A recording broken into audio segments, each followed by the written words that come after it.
வணக்கம் என் இனிய நண்பர்களே, மீண்டும் உங்களை சந்திப்பதில் மிக்க மகிழ்ச்சி.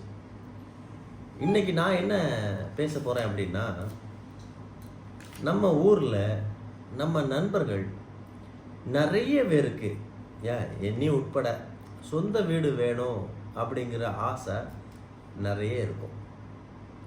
அந்த சொந்த வீடு காசு பணம் மூலமாக கிடச்சிருமா அப்படின்னா இல்லைங்க.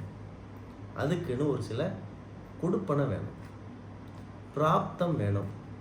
பிராப்தம்ங்கிறது நம்ம பிறந்த ஜாதகத்தில் 9வது இடம் வலுத்து இருந்தால் அந்த பிராப்தம் தன்னால் நடக்கும். சரி, அது எல்லாத்துக்கும் அது நடக்க போகிறதில்ல அப்படின்னா நம்ம என்ன செய்யலாம்?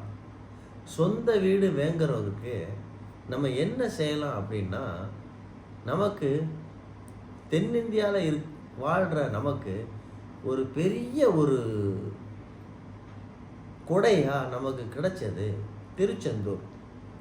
திருச்செந்தூர் முருகனை நீங்கள் வேண்டினீங்க அப்படின்னா அவர் உங்களுக்கு சொந்த வீடு கொடுப்பார். காலபுருஷ தத்துவத்தில் 5வது இடத்துல இருக்கிற கடகம், கடல் சார்ந்த இடம். அதில் 9வது இடத்துல இருக்கிற குரு ஆட்சி பண்ணும்போது உங்களுக்கு அந்த நிலை அமைகிறது.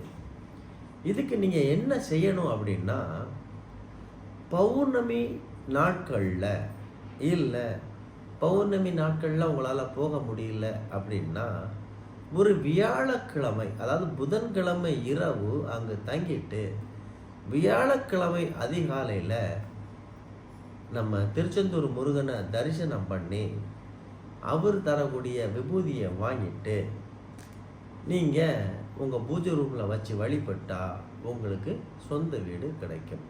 ஒரு சின்ன ஒரு அனுபவத்தை நான் இங்கே சொல்கிறேன். இது எனது நண்பர்கள் நிறைய பேர் செய்து இந்த அனுபவத்தை பண்ணியிருக்காங்க. ப்ராக்டிக்கலாக இது நடைமுறையில் இருக்குது, நல்லதே நடக்குது.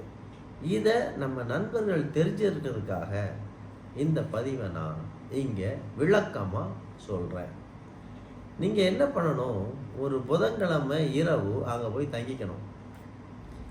வியாழக்கிழமை அதிகாலையில் எழுந்து ஒரு 5-5:30 மணி போல் போயிட்டு முதல் முறையாக அந்த நாழிக்கிணறுல போய் நீங்கள் குளிக்கணும்.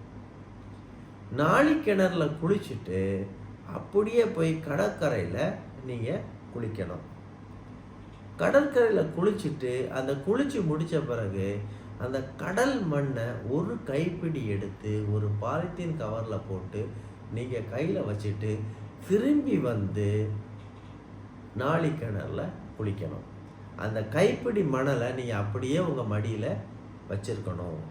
திரும்பி நீங்கள் முருகனை போய் தரிசனம் பண்ணிவிட்டு முருகன்கிட்ட மனதார மன்றாடி எனக்கு ஒரு சொந்த வீடு அமையணும், அதுக்கு நீங்கள் வழி பண்ணணும்னு சொல்லிட்டு நீங்கள் கண்ணீர் விட்டு கதறி முருகன்கிட்ட அந்த கோரிக்கையை நீங்கள் வைக்கணும் வியாழக்கிழமை அதிகாலையில்.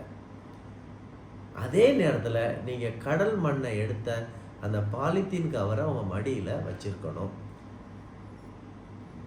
அப்புறம் முருகனை தரிசனம் பண்ணிக்கிட்டு நீங்கள் டைரெக்டாக உங்கள் வீட்டுக்கு போயிட்டு உங்கள் பூஜை ரூமில் அந்த மண்ணை வச்சு நீங்கள் வழிபாடு செய்துட்டு வரணும். கரெக்டாக ஒரு மண்டலம் 48 நாள் வரைக்கும் அந்த மண்ணை நீங்கள் உங்கள் பூஜை ரூமில் வச்சு வழிபாடு பண்ணிகிட்டே வரும் பொழுது அதுக்கு இடையில உங்களுக்கு எத்தனை வாட்டி நீங்கள் திருச்செந்தூர் முருகனை தரிசனம் பண்ண முடியுமோ அத்தனை வாட்டி நீங்கள் தரிசனம் பண்ணலாம். அது மிக சிறப்பு.